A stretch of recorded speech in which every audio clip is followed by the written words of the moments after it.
जिंदगी में हार तब नहीं होती है जब आप हार जाते हैं। जिंदगी में हार तब नहीं होती है जब आप हार जाते हैं। जिंदगी में हार तब होती है जब आप हार मान लेते हैं। जिंदगी में हार तब होती है जब आप हार मान लेते हैं। जय हिंद साथियों, मैं कृष्णा स्वागत करता हूं अपने YouTube चैनल उज्जवल कॉन्सेप्ट पर। आज एक शानदार सा सेशन लेकर आया हूं जो क्लास 10 के लिए काफी इंपॉर्टेंट होने वाला है। बोर्ड एग्जाम से रिलेटेड मोस्ट ऑफ क्वेश्चंस जो है इस चैप्टर से होते हैं, है ना। और लगभग 10 मार्क्स के क्वेश्चन तो यहाँ से होते ही होते हैं। तो मैं एक चैप्टर का नाम लिखा हूं यहाँ पे, जैसा आपको दिख रहा होगा, सांख्यिकी, स्टैटिक्स। ये जो है आपको अध्याय 14 में मिलेगा एनसीईआरटी बुक्स के लिए, है ना। तो आइए इस सेशन में और हम लोग जम के सीखते हैं कि सांख्यिकी क्या है, सांख्यिकी का मतलब क्या होता है। और अगर आप सेशन को देखते हैं लगातार तो मैं दावे के साथ कह सकता हूं कि आप सांख्यिकी से रिलेटेड कोई भी क्वेश्चन एग्जाम में ना छोड़ेंगे। आपको एग्जाम से पहले इस सेशन को देख कर ही जाना होगा। तो सांख्यिकी की बात करें हम लोग की स्टैटिक्स क्या है, व्हाट इज स्टैटिक्स के बारे में हम लोग जानेंगे। आखिर स्टैटिक्स कहते किसको है, सांख्यिकी कहते किसको है।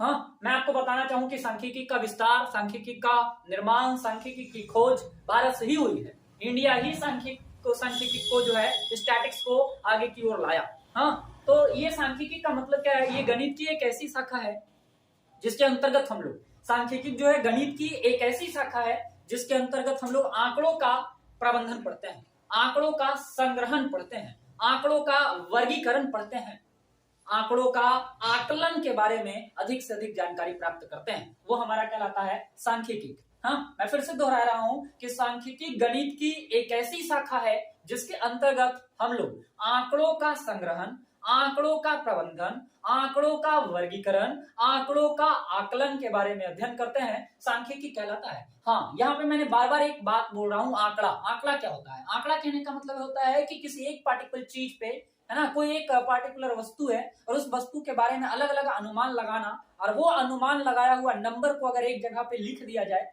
है, संग्रहित कर लिया जाए, तो वो हमारा एक आंकड़ा कहलाता है। फॉर एग्जाम्पल, अगर कोई एक लड़का खड़ा कर दिया जाए, है, और 20 लोग वहां पे आए और उस लड़के के उम्र की बात की, हाँ, उम्र के बारे में बात किया जाए, तो उसके हाइट को देखते हुए, उसके बॉडी स्ट्रक्चर को देखते हुए 20 लोग जो आएंगे ना, वो अलग अलग तरीके से उसके बारे में उम्र का आकलन करेंगे। हाँ, जैसे कोई आया तो बोला 20 साल, कोई आया तो बोला कोई 19 साल, कोई बोला 18 साल, कोई 21 साल, कोई 22 साल, कोई 22.5 साल, कोई 18.5 साल, है ना। यही कह सकता है। ऐसा तो कोई पागल बंदा नहीं आएगा कि जो सीधे कह देगा उस बच्चा को कि 1 साल का है। मतलब अप्रोक्सीमेट मान जो है आसपास का लिख सकता है, बता सकता है। तो यही नंबर जो अलग अलग तरह का आया किसी एक पार्टिकुलर चीज के लिए, उस चीज को हम लोग कहते हैं आंकड़ा, है ना बात।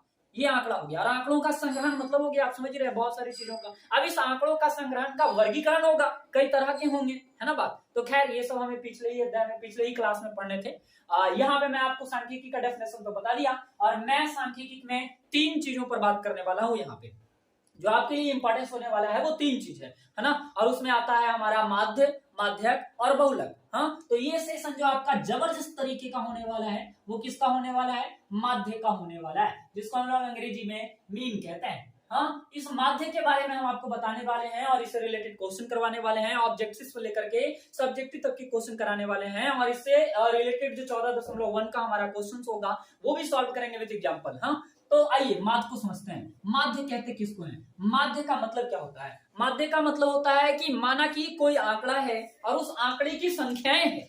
समझ में आ रहा बात आपको? कोई आंकड़ा है और उस आंकड़े की गिनती है। जैसे मैंने बोला 8, 9, 10, 12, 16, 8, 9, 10, 12। कहने के मतलब है कि उसमें संख्या कौन कौन सा आ रहा है और कितनी बार आ रहा है। हाँ, कौन सा संख्या आ रहा है और कितनी बार आ रहा है, उन दोनों को मल्टीप्लाई करके जोड़ दिया जाए, उन दोनों को मल्टीप्लाई करके जोड़ दिया जाए और उसमें आने वाली संख्याओं की संख्या से भागा कर दिया जाए, तब उसकी जो भागफल आएगी वो क्या कहलाता है? हमारा माध्य कहलाता है। माध्य कहने का मतलब होता है, डेफिनेशन मैं आपको बताता हूं यहाँ पे, कि सभी प्रेक्षणों का कुल योगफल, सभी प्रेक्षणों का कुल योगफल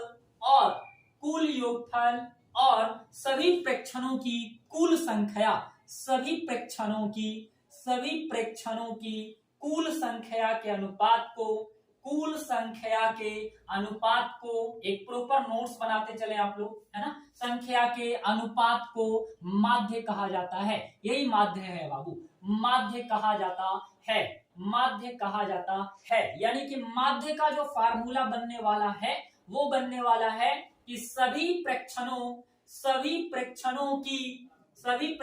का कुल योग, है ना, सभी प्रेक्षणों की कुल योग बटा सभी प्रेक्षणों की कुल संख्या। ये कहने का क्या मतलब है, इसके कहने का तात्पर्य क्या है ना, हम आपको यहाँ समझाने वाले हैं। मानते हैं कि हमारे पास x1 x2, ये देखो माना कि हमारे पास x1 x2 x3 x4 dot dot संख्याएं है ना, क्या है ये संख्याएं हैं जिनकी बारंबारता f1 f2 f3 f4 है ना, तब इनकी जो माध्य क्या होगी, ये x1 x2 x3 x4 संख्या है और इनकी बारंबारता f1 f2 f3 f4 है। आपको पॉइंट में ऐसे लिखना होगा बाबू, है ना। अब क्या कहने का मतलब है, माना कि ये क्या है, ये x1 x2 x3 x4 क्या शो कर रहा है, ये कोई नंबर है 8 9 10 12, ठीक है, और ये दिखा रही है बारंबारता। कहने का मतलब है कि 8 की बारंबारता, यानी 8 जो है कितने बार रिपीट हो रहा है। यहाँ पे अगर कोई नंबर है x2 तो ये x2 कितने बार रिपीट हो रहा है। ये हमारे पास x3 है तो ये x3 कितने बार रिपीट हो रहा है, ये x3 बता रहा है ना। तो कहने का मतलब है कि रिपीटेशन और संख्या के गुणनफल के योगफल, है ना, रिपीटेशन जितना बार हो रहा है और ये जो संख्या है इसके गुणनफल, यानी कि अगर इस f1 को और इस x1 को क्या कर देते हैं, मल्टीप्लाई कर देते हैं, f1 x1 प्लस ये क्या हो जाएगा हमारा f2 इंटू x2 हो गया, और ये क्या हो गया हमारा f3 x3 हो जाएगा, f3 और क्या हो जाएगा x3 हो गया।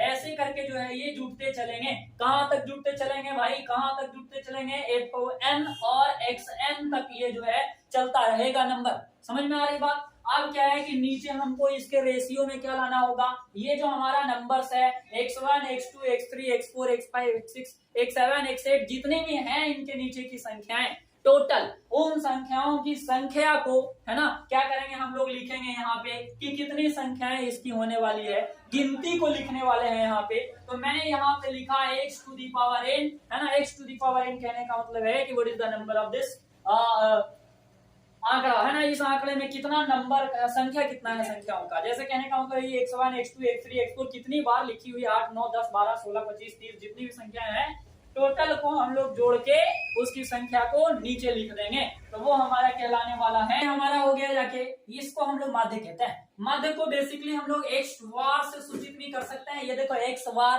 है ना। अब इतनी सारी फॉर्मूलेस को, इतना बड़ा चीज को जो है छोटा में क्या किया गया, है ना, हम लोग एक यूनान का एक सिंबल है जिसको हम लोग सिग्मा कहते हैं, ये यूनान से आया है चलकर, ये यूनान से आया है चलकर बाबू, और ये यूनान से चलकर आया और इसका मतलब होता है हमारा योगफल, है ना। ये सिग्मा का मतलब क्या होता है, योगफल। ये योगफल को दर्शाएगा, किसका योगफल को दर्शाएगा बाबू, किसका योगफल को दर्शाएगा, ये दर्शाएगा हमारा f1 और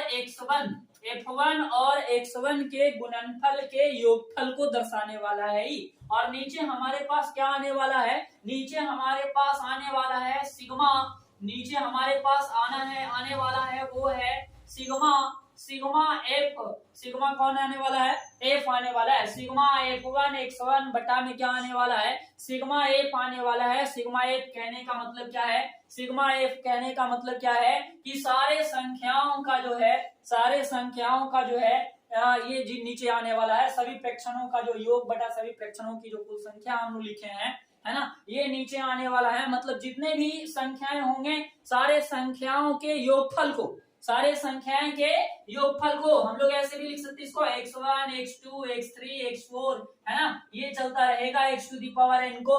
तो ये हो गया हमारा सिग्मा एफ, यानी कि सारे को क्या करेंगे हम लोग, जोड़ देंगे। यहाँ पे जो भी रिपीटेशन वाले आएंगे ना, ये पूरे रिपीटेशन वाला जो है हमारा ऐड हो जाएगा नीचे में, है ना। तो ये हमारा फार्मूला बन जाता है माध्य बराबर सिग्मा F1 x1 बटा में क्या हो गया, सिग्मा F हो गया। तो हम लोग कह सकते हैं क्या है, सिग्मा Fx बटा सिग्मा F कह सकते हैं इसको। क्या कह सकते हैं, सिग्मा Fx कह सकते हैं, F1 x1 ना कह के Fx भी कह सकते हैं, Fx और सिग्मा F भी कह सकते हैं इसको। हाँ, तो अब मैं आपको नीचे बताने वाला हूँ क्या कि माध्य निकालने के लिए ये जो हमारा फार्मूला आ रहा है, इस फार्मूले का नाम है डायरेक्ट मेथड। इसको हम लोग कहते हैं प्रत्यक्ष विधि। इसको क्या बोलते हैं हम लोग, प्रत्यक्ष विधि बोलते हैं। तो अभी जो मैं प्रोसेस बताने वाला हूँ माध्य का जो मैं प्रोसेस बताने वाला हूँ, उस प्रोसेस का नाम क्या होगा, प्रत्यक्ष विधि होगा। मैंने प्रत्यक्ष विधि को कंप्लीट करने वाला हूँ। माध्य निकालने के आपके पास 3 तरीके हैं। पहला तो हमारा प्रत्यक्ष विधि है, दूसरा भी हमारा एक विधि है ना, जिसको हम लोग कहते हैं कल्पित माध्य विधि, और तीसरी भी एक विधि है जिसको हम लोग कहते हैं पग विचलन विधि। हाँ, तो आप इसी वीडियो में सीखेंगे कि हम लोग प्रत्यक्ष विधि से माध्य कैसे निकालते हैं, कल्पित विधि से माध्य कैसे निकालते हैं, और प्रत्यक्ष विधि से माध्य हम लोग कैसे निकालते हैं।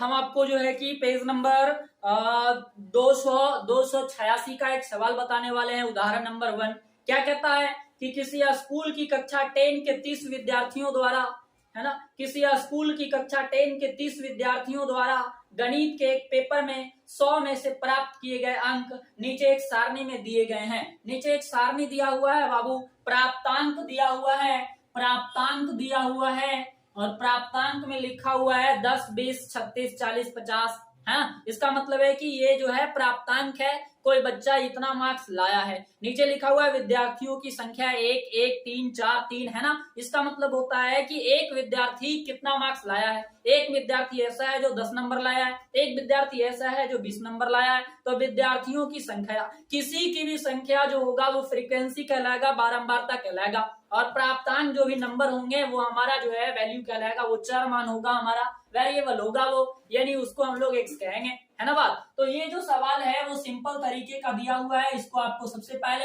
इस आलेख में बनाना है, इस तरीके का, है ना। आप 9 कक्षा में सीखे होंगे बाबू दंड आलेख और आयत चित्र सीखे होंगे। तो यहाँ पे जो है आपको उसी डायग्राम में नीचे बना लेना है। यहाँ जो मैंने कॉलम बनाया वो प्राप्तांक का हो जाएगा, और ये प्राप्तांक लिख दिया मैंने। प्राप्तांक के बाद यहाँ क्या होगा, विद्यार्थियों की संख्या, ये हो गया विद्यार्थियों की संख्या। और तीसरी जो कॉलम होगी हमारा, विद्यार्थियों की संख्या को हम लोग अक्सर किस चीज से डिनोट करेंगे, F1 से, किसी भी की संख्या होगी। और प्राप्तांक को हम लोग क्या चीज से सूचित करेंगे, x1 से। हम लोग चाहें तो Fx भी लिख सकते हैं। और यहाँ एक कॉलम आपको बनाना है F into x के लिए, F into x के लिए। ये जो है हमारा प्रत्यक्ष माध्य है बाबू, इसको प्रत्यक्ष माध्य कहेंगे, है ना। हम लोग उदाहरण नंबर 2 में जब चलेंगे तो उसमें समझेंगे बढ़िया से प्रत्यक्ष माध्य को, कल्पित माध्य को, और पग विचलन माध्य को। यहाँ थोड़ी सवाल जो है आसान तरीके की दी हुई है। हम लोग आगे की सवाल में देखने वाले हैं कि कौन सी सवाल में हमारा वहां पे वर्ग चिन्ह मिलने वाला है, वहां पे हमको जो है बहुत सारी चीजें सीखने को मिलेगा। ये जो है आपका आसान सा सवाल है, आइए इसको फटाफट हम लोग करते हैं। और 56 के नीचे हमारा 60 हो गया, 60 के नीचे जो वैल्यू है वो हो जाएगा हमारे पास 70, और हो जाएगा 72, और हो जाएगा 80, और 88 भी है इसमें, ये हो जाएगा हमारा 88। और इधर हो गया हमारा फ्रीक्वेंसी, 4 हो गए, 3, 2, 4, 4, 1, 1, 2, 3, 1 हो गया ना गड़बड़। यहां से चलेंगे 1, 1, 3, फिर 4, फिर 3, फिर 2, है ना बात, फिर 4, 4 2 बार हैं, फिर हमारा 1, 1 2 बार है, फिर हमारे पास 2, 3, 1 है, 2, 3, 1 हो गया, है ना। इसका हमको निकालना है माध्य। तो ये प्राप्तांक हो गया, ये विद्यार्थियों की संख्या हो गया। दोनों को मल्टीप्लाई करेंगे, Fx की वैल्यू आ जाएगी। 10 को 1 से मल्टीप्लाई करो, 20 को 1 से, 36 को 3 से गुना करो, 108, 40 को 4 से गुना करो, 160, 50 को 3 से करो, 150, 56 को 2 से गुना करो, 112, 6 को 40 से 4 से करो, 77 को 4 से करोगे 280, 72 को 1 से करोगे, 80 को 1 से मल्टीप्लाई करोगे, 88 को 2 से मल्टीप्लाई करोगे तो हमारे पास आने वाला है 176, 92 को 3 से गुना करने वाले हो तो हमारे पास आने वाला है 276, 95 को 1 से मल्टीप्लाई करने वाले हो तो हमारे पास आने वाला है 95। तो यहाँ पे ये सारा वैल्यू हमारा ऐड हो जाएगा और ऐड हो करके हमारे पास जो भी नंबर्स आएंगे वो आने वाला है 1779 एपेक्स वाले को ऐड कर दिया मैंने। और इधर तो दिया हुआ है 30 विद्यार्थी पहले ही से हमारा, और हम लोग माध्य का फार्मूला लगा दिए सिग्मा एफ एक्स बटा सिग्मा एफ एक्स की वैल्यू हो गया 1779 और सिग्मा एफ की वैल्यू हो गया हमारे पास 30। हम लोग इसको डिवाइड करवा दिए तो 30 25 हो जाएगा, 59.3 हो जाएगा हमारे पास, इसका मध्य हो जाएगा। जो है उदाहरण नंबर 2 बोर्ड पे सवाल मैंने लिखा, उदाहरण नंबर 2 में लिखा हुआ है कि सवाल में महिला या शिक्षकों का प्रतिशत, महिला शिक्षकों का जो प्रतिशत है वो 15 से 25% में 6 राज्य की महिलाएं आती है। यहाँ पे लिखा हुआ है राज्य की संख्या, ऊपर में हमारा महिला की संख्या है। इस सवाल को हम लोग 2 मेथड से समझने वाले हैं। अभी जो मेथड बनाएंगे हम लोग उसका नाम है प्रत्यक्ष विधि, और इसी सवाल को हम बताएंगे आपको कि कल्पित विधि कैसे बनाते हैं और पग विचलन विधि कैसे बनाते हैं। तो ये पहला विधि होगा, कॉपी में आप लिख लो, फर्स्ट विधि प्रत्यक्ष विधि, है ना। उदाहरण जैसे है वो अपना रहेगा। एग्जाम में आपको केवल और केवल प्रत्यक्ष विधि से ही क्वेश्चन को हमेशा सॉल्व करना है, जैसे मैं अभी बताने वाला हूं। लेकिन जो है आपका कल्पित माध्य विधि और पग विचलन विधि जो है वो आपको सीख लेना है ना। एग्जाम में हमेशा प्रत्यक्ष विधि सॉल्व करना है। तो सॉल्यूशन में आइए, प्रत्यक्ष विधि में हम लोग क्या करते हैं कि इस रेक्टेंगुलर शेप को, आयताकार को हम लोग ऐसे क्रिएट करते हैं, है ना, एक सारणी बनाते हैं जिसको हम लोग कहते हैं बारंबारता बंटन सारणी। तो इस चीज को बारंबारता बंटन सारणी में आपको कैसे कन्वर्ट करना है दोस्तों, यहाँ आपको सबसे पहले लिखना होगा वर्गंतराल, है ना। वर्गंतराल में ये डिस्टेंस जब भी होगा इस तरीके का तो उसको आपको वर्गंतराल की कॉलम में लिखने होंगे। उसके बाद जो संख्या होगा उसको आप बारंबारता के कॉलम में लिखोगे। हाँ जी दोस्तों, मेरे प्यारे बच्चों, ये हो गया बारंबारता की कॉलम में लिखेंगे हमको, ये सारा बारंबारता में आने वाले हैं, है ना। अब क्या है यहाँ पे बाबू कि तुमको प्रत्यक्ष माध्य में मात्र 3 कॉलम बनाने हैं।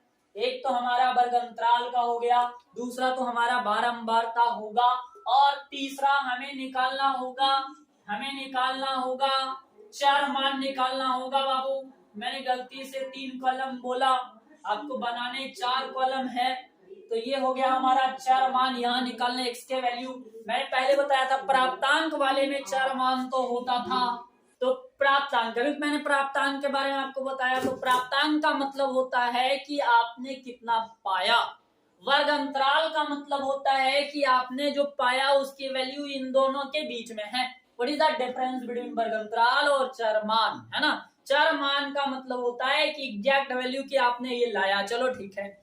वर्ग अंतराल का मतलब होता है कि यहाँ से यहाँ, मैंने मेरी उम्र, जैसे मान ले मेरी उम्र जो है कि 25 वर्ष है, तो वो 25 वर्ष कहाँ एग्जैक्ट मैंने बताया, तो ये हमारी प्राप्तांक हो गई। मैंने बताया कि मेरा उम्र जो है वो 15 साल से लेकर 30 साल के बीच में है, या 20 साल से लेके 25 साल के बीच में है। अब कितना है क्या मालूम, तो ये हमारा वर्ग अंतराल होगा। अब हमारा जो लाइन लास्ट में बनेगा वो बनेगा किसका, f इंटू एक्स का बनेगा। f किसको कहेंगे, मैंने बार बार बताया आपको, फ्रीक्वेंसी f को कहेगा। अब ये वर्ग अंतराल की कॉलम में आ जाएंगे ना, 15 से 25, यहाँ आने वाले हैं 25 से 35, यहाँ आने वाले हैं 35 से 45, 35 से 45, और 45 से आने वाले हैं 55, और 55 से आने वाले हैं 65, और 65 से आने वाले हैं 75, और 75 से आने वाले हैं 85। तो ये सारा वर्ग अंतराल को मैंने यहाँ पे लिखा। एक एक्स्ट्रा कॉलम बनाने होंगे जिसका नाम होता है योग। आपको ध्यान रखना है कि ये विधि प्रत्यक्ष है, बारंबारता में 6, 11, 7, 4, 4, 2 और 1।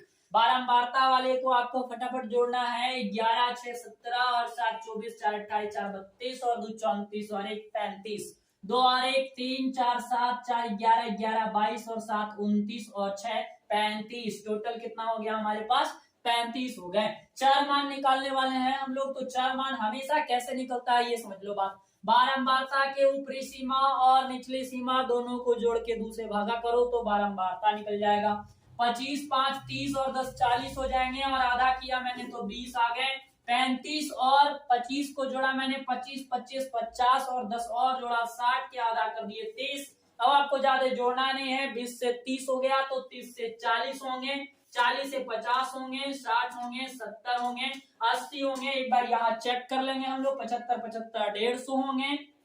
10 और देंगे 160 का आधा 80 होने वाले हैं। अब आपको f गुना x ये दोनों में गुना करवा के लिखना है। तो 20 को 6 से गुना कर दो तो 120, 30 को 11 से गुना कर दो तो 330, 70 को 40 को 7 से कर दो 280, 5 को 50 को 4 से करो 200, 60 को 4 से करो 240, 70 को 2 से गुना करो 140, 80 को 1 से करो वो तो 80 आ जाएगा। इधर हम लोग ऐड कर देंगे तो ये हमारा 0 होगा। 3 और 2 5 और 8 13 और 4 17 और 4 21 और 8 29 होंगे। 2 हो गया, 2 3, 2 5, 2 7, 2 9, 3 12 और 1 13 हो गया। 1390 होंगे। हो सकता है कि हमारा ऐड गलत भी हो सके, तो आप जो है कि आसानी से यहाँ पे जोड़कर कर लेना मेरे प्यारे बच्चे।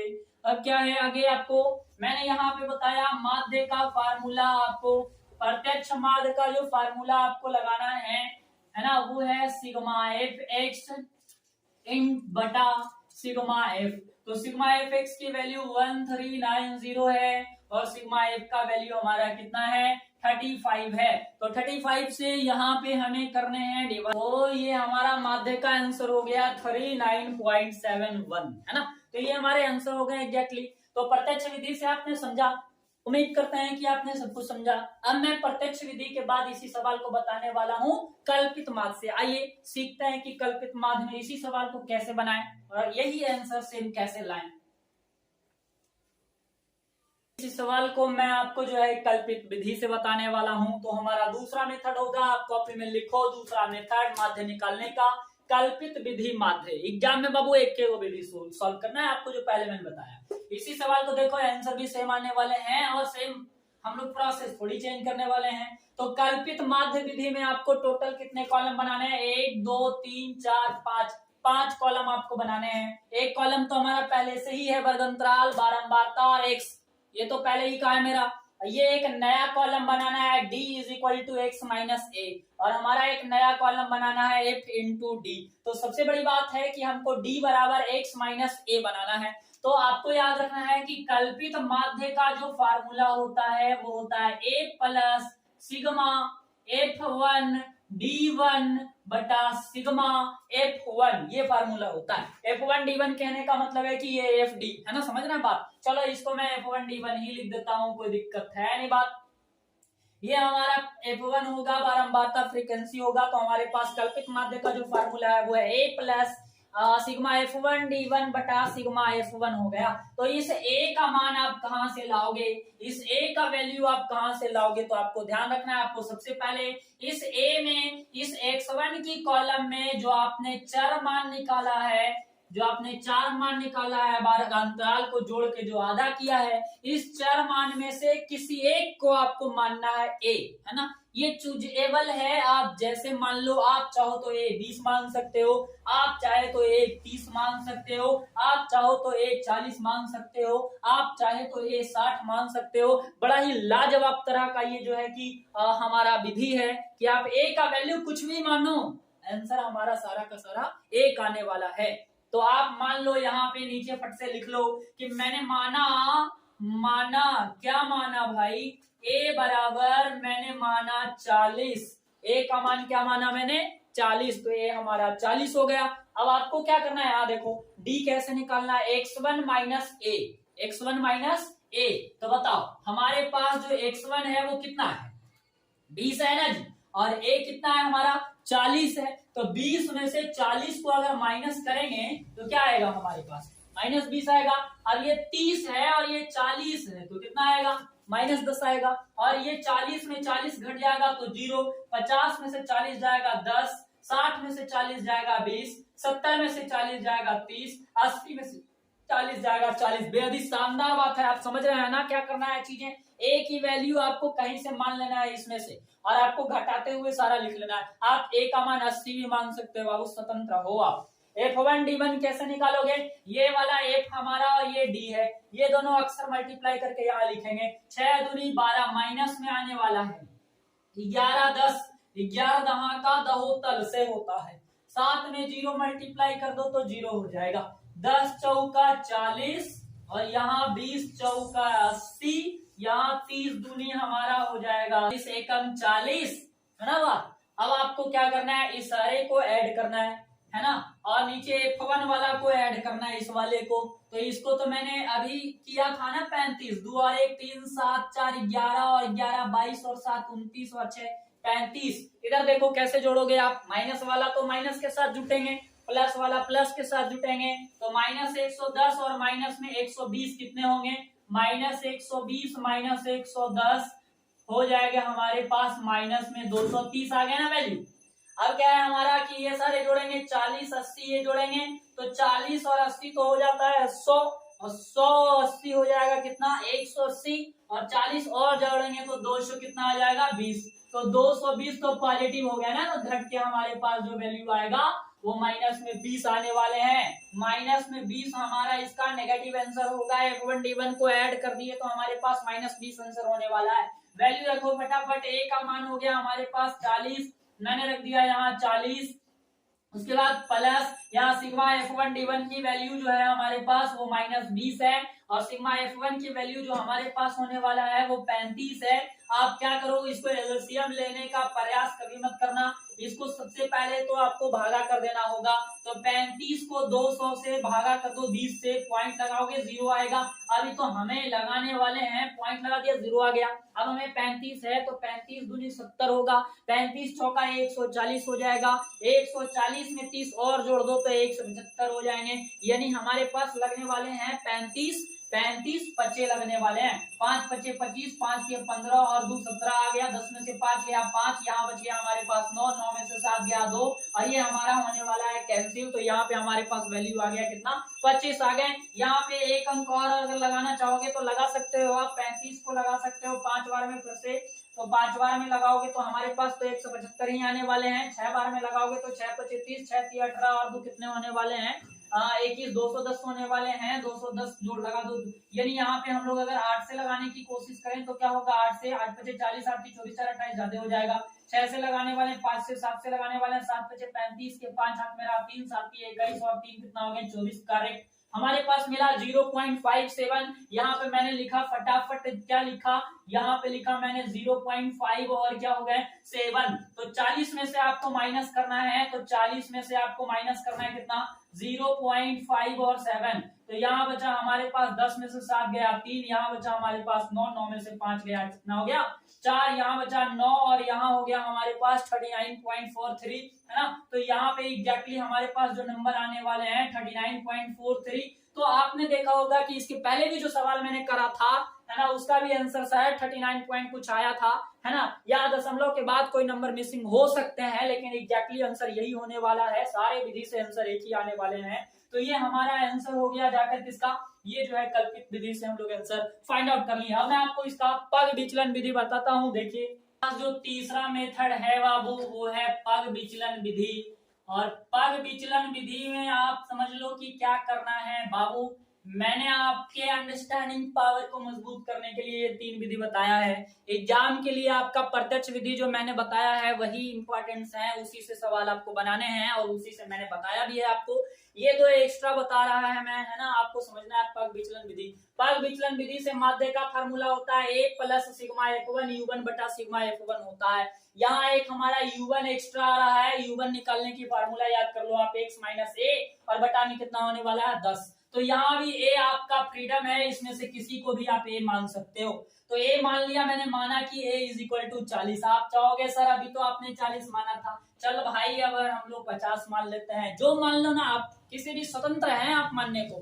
तो ए आपने माना 50, x1 आपका 20 है, 20 माइनस 50 होगा, माइनस 30, 10 को भागा करोगे तो माइनस में आ जाएगा 3। रेडी हो गया ना हमारा ये। या देखो x1 हमारा तो 30 है, ये हमारा 50 है, घट जाएगा माइनस 20 आएगा, 10 से काटेंगे तो माइनस 2 आएगा, ये माइनस 1 और ये 0 होने वाले हैं। समझ लेना, ये सिस्टमेटिक चलता है। देखो इजी कर दिया हम, आपका कैलकुलेशन और आसान कर दिया। लो हो गया, आपका खत्म कर दिया हम लोग तुरंत। अभी चेक कर लो, एक बार चेक कर लो। 80 है तो यहाँ 80 रख लिए, एक कौन है हमारा 50, घटा दिए 30, 10 से काट दिए 3, खत्म बात है। अब F1 U1 कर लो, F1 U1 मल्टीप्लाई करो, माइनस में 18, 11 दूनी 22, 7 एकम 7, 4 एकम 4, 2 दूना 4, 3 एकम कितना हो गए, 3 हो गए। अब क्या है, कैलकुलेट किया तो यहाँ पे हमारा योग आ गया -36, है ना बात, -36 आएगा क्या, देख लेते एक बार। 18 और 22 जोड़ दो, 18 और 22 तो माइनस में होने वाला है, तो 18 और 22 जोड़ेंगे तो 8 और 2 10, और 2 1 3 और 1 4, कितना हो गया 40 हो गया जी। 18 12 तो 36 कहां से आएगा, 36 तो आने की संभावनाएं नहीं दिख रही है हमको। 4 और 4 8 हो गए, 4 और 4 8 7 15 और 3 18, 18 खत्म, तो माइनस में कुछ ही बचेगा 22। अब बाबू ये 7 में 1 से हम लोग जब मल्टीप्लाई करेंगे 7 को -1 से, तो -7 होने वाला है। अब मेरा -36 सही है, 4 और 3 7 7 तो बर्बादे हो जाएगा, 4 यहाँ दे देंगे तो हमारे पास इसको 4 दिए 14 और 22 जोड़ दिए हम लोग 36 आ गया माइनस में। आइए फार्मूला में फटाक से वैल्यू रख दो, ए का मान कितना रखोगे 50 आ जाएगा। सिग्मा F1 U1 कितना हो गया हमारे पास -36, और सिग्मा F1 कितना होने वाला है 35। मैंने आपको अभी बताया कि भागा तो आपको करना नहीं है, है ना, तो आपको क्या करना है भाई, भागा में अब तो भागा तो करना नहीं है, तो आपको करना क्या है, आपको 50 के 50 लिखना है, माइनस करना है। 50 को क्या करना है, आपको माइनस करना है, कि यहाँ पे आपको कल पग विचलन विधि में इंटू में h भी देना है, यहाँ इंटू में h रहेगा फार्मूले में, तो h की वैल्यू कितना होंगे, h का मान कैसे निकालेंगे हम लोग, यहाँ पे वर्ग अंतराल का डिस्टेंस 15 से 25, 25 से 35, 35 से 45 के बीच की दूरी कितना है हमारे पास 10, तो मैंने यहाँ पे लिखा क्या, गुना में क्या लिखा 10, है ना। तो ये दोनों तो काट भी सकते हैं हम लोग 2 से 5 से, तो 5 से इसको काटेंगे तो 5 सते 35, और 5 से इसको काटेंगे तो 5 दूना 10, हमारे पास आएगा 36 दूना कितना माइनस में 72, और बटा में कितना होगा 7। 50 माइनस 7 से भागा करना है आपको किसमें 72 में, तो 7 एकम 7 कैंसिल हो गया, 2 0 लगा के पॉइंट देंगे यहाँ पे, तो 7 दूनी 14, 6 0 आ जाएगा, तो 6 और 0 60, 7 6 42, 7 49, 7 56, 10.28 हमारा वैल्यू आ जाता है, 10.28 हमारा वैल्यू आ जाता है।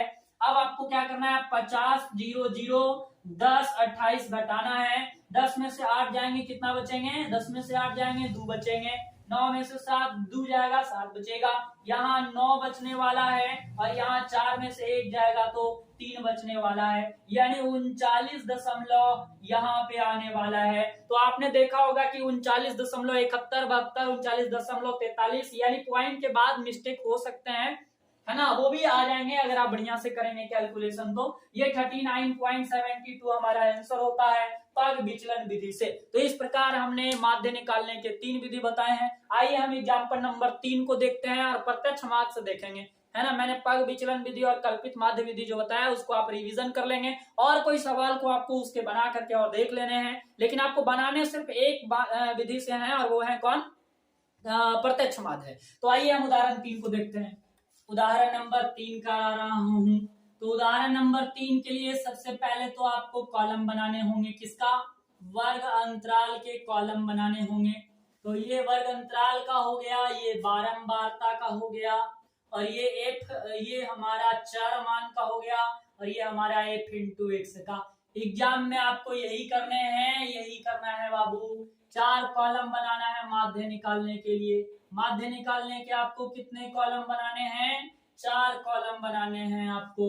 तो ये हो गया हमारा 20 से 60, 60 से 100, 100 से 150, 150 से 250, 250 से 350, 350 के बाद आ गया हमारे पास 450 और फाइनल हमारे पास नीचे रहेगा योग। तो यहाँ पे आइए, बारंबारता हमारे पास 7, 5, 16, 12, 2 और हो गए 3, है ना। बारंबारता को मैंने ऐड करा तो 7, 5, 12, 12, 24 और 2 26 और 3 29 और 30 कर दो एक, है ना। और 30 करके 16 जोड़ दो तो 46 और 1 घटा दो 45। देखो बाबू, हम अपनी जोड़े के तरीका उठांग है, समझा। 3 2 5 2 7 6 13 और 5 हो गया 18 और 7 कितना हो गया 25 के 5 हाथ में रहा 2 1 3 और 1 4। हम जो है किसी में से ले लेते हैं, किसी को दे देते हैं, समझ आया बात। ऐसे का होता है कि थोड़ा हमें मैथमेटिक्स जो है ठीक रहता है। अब तुमको x निकालना है तो 60 और 20 80 हो गया कितना 40। तो अगली बार कितना आने वाला है 20 का डिफरेंस चल रहा है ना। ये कितना है 100 और 60 है तो 160 का आधा कितना हो जाएगा 160 का आधा 80 हो जाएगा ना जी। 40 40 का डिफरेंस चल रहा है ना 20 60 60 40 100 50। तो लफड़ा है क्या जी ना, सब सही है सही है सही है। अब क्या होगा हमारा 150 100 जोड़ दो तो कितना आ जाता है 250। और 250 का आधा कितना हो जाएगा हमारे पास 250 का आधा कितना होगा बताओ। 60 और 20 तो 80 हो गया, आधा कर दिए तो 40 और यहाँ 160 का आधा कर दिए तो 80 और 100 और 150 जोड़ दिए तो 250, आधा 125 होता है क्या जी। तो ये हमारे निकल गए क्या, x वाला वैल्यू निकाल दिया मैंने। अब f इंटू एक्स निकालना है तो 40 और 7 200 कितना हो जाएगा 80, 8 5 40 कितना हो जाएगा 400, 125 को 16 से 16 5 80 0 8 16 दूनी 32 और 8 40 4 16 एकम 16 और 4 20 2000, 12 दूनी 24 हो गया हमारा 2400, 300 दूनी कितना हो जाएगा हमारा 600, 4 तिया कितना हो गया 1200। ऐड करेंगे यहाँ 0 आ जाएगा, यहाँ 8 आ जाएगा, यहाँ 4 और 2 6 4 10 10 और 6 16 और 2 18 के 8 हाथ में रहा 1 1 2 2 4 और 2 6 हमारे पास आ गया 68 और 80। अब आपको माध्य का फार्मूला लगाना है सिग्मा एफ एक्स बटा सिग्मा एफ। तो सिग्मा एफ एक्स का वैल्यू हो गया 6880 और सिग्मा एफ का वैल्यू हो गया 45। तो इन दोनों को मैंने भागा कराया तो 152.88 आंसर आ जाता है। तो इस तरह से मैं जो है कि एक इंट्रोडक्शन जो है माध्य का मैंने दे रखा आपको, है ना।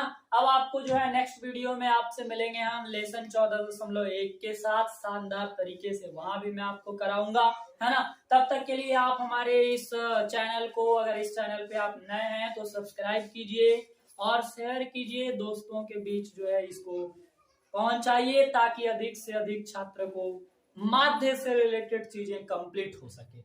जय हिंद।